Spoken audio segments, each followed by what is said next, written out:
तो एक तरफ बिहार में लॉ एंड ऑर्डर का मसला, दूसरी तरफ टीका और टोपी का मुद्दा, तो वहीं तीसरी तरफ तेजस्वी यादव चुनाव से पहले स्टूडेंट्स को अपने पाले में लाने की तैयारियों में है।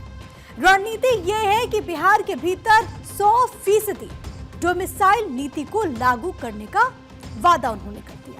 हुआ कुछ यूं कि बिहार स्टूडेंट यूनियन की डोमिसाइल नीति लागू करने की मांग चुनाव से पहले जोर पकड़ती हुई दिख रही है और इसी मौके का फायदा उठाने के लिए राष्ट्रीय जनता दल ने हाल ही में एक ट्वीट किया है।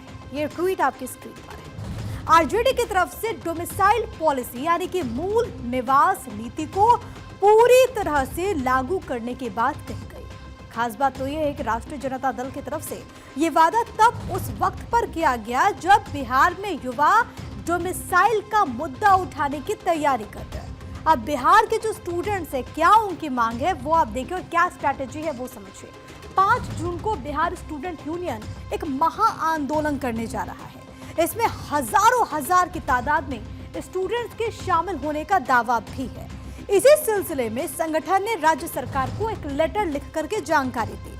स्टूडेंट के नेता दिलीप ने कहा कि आंदोलन राज्य में डोमिसाइल नीति और पारदर्शिता को लेकर के है। इनकी मांग यह है कि जो भी बहाली आगे हो उसमें डोमिसाइल नीति लागू हो। और इसी मौके का फायदा उठाकर राष्ट्रीय जनता दल ने डोमिसाइल नीति पर अपना दांव चल दिया।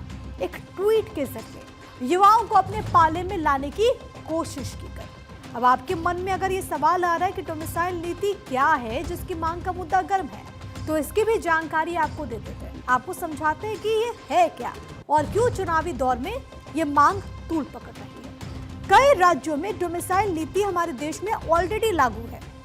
इसके तहत राज्य सरकार की कुछ नौकरियों में संबंधित राज्यों के मूल निवासियों को प्राथमिकता मिलती है, उनको प्रायोरिटी मिलती है। डोमिसाइल नीति किसी राज्य या फिर देश में निवास करने वाले लोगों को कुछ विशेष अधिकार इसके तहत मिलते हैं, सुविधाएं दी जाती हैं।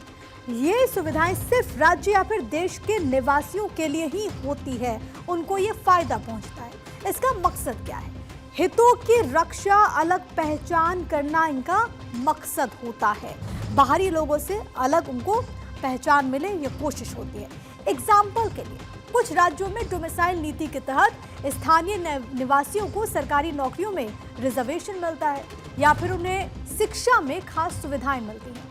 साल 2020 में मध्य प्रदेश सरकार ने ऐलान किया कि राज्य में दी जा रही सरकारी नौकरियों में स्थानीय जो वहां के लोग हैं उनको प्राथमिकता मिलेगी। लेकिन अलग अलग राज्यों में स्थानीय लोगों को दी जाने वाली सुविधाएं भी अलग अलग हैं। इस नीति को आप उत्तराखंड के एक एग्जाम्पल से अच्छे से समझ जाएंगे।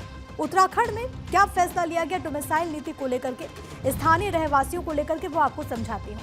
तीसरी चौथी श्रेणी की नौकरियां स्थानीय लोगों के लिए ही है, वहां पर ये व्यवस्था की गई। इसके लिए राज्य सरकार की तरफ से मूल निवासी प्रमाण पत्र जारी किया जाता है और ये अनिवार्य है। ये मूल निवासी प्रमाण पत्र कम से कम 15 साल से राज्य में रह रहे लोगों को ही मिलता है। ये फैसला उत्तराखंड की सरकार ने वहां के लोगों के लिए लिया। इसी तरीके से देश के कुछ और राज्यों में ये पॉलिसी लागू है। बिहार में भी राष्ट्रीय जनता दल इसी को लेकर के दांव चल रही है। इससे पहले भी तेजस्वी यादव ने पटना के मिलर हाई स्कूल मैदान में बीते 5 मार्च को आयोजित युवा चौपाल को संबोधित किया था और ये कहा था कि उनकी पार्टी अगर सत्ता में आएगी तो 100% डोमिसाइल पॉलिसी को लागू कर दिया जाएगा। उन्होंने पड़ोसी राज्य झारखंड का भी इस दौरान हवाला देते हुए कहा कि 100% मूल निवासी नीति लागू करने की कोशिश तकनीकी वजहों से नाकाम रही थी। लेकिन बिहार के लिए उन्होंने कई न्यायविदों से इस मसले पर चर्चा की और इसका समाधान उन्होंने खोज निकाला है। डोमिसाइल नीति लाएंगे ताकि बिहार के लोगों को पूरा 100% बिहार के लोगों को ही नौकरी मिले। बिहार में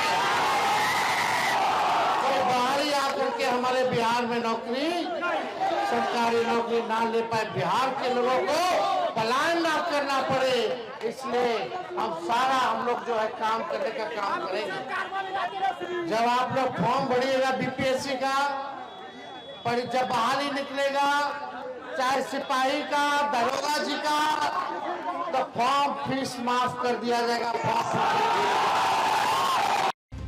तो बिहार में युवा वोटर्स की संख्या बड़ी है और उन्हीं को साधने की कोशिश है राष्ट्रीय जनता दल की और इसी पोस्ट की तरफ से ये मायने निकाले जा रहे हैं।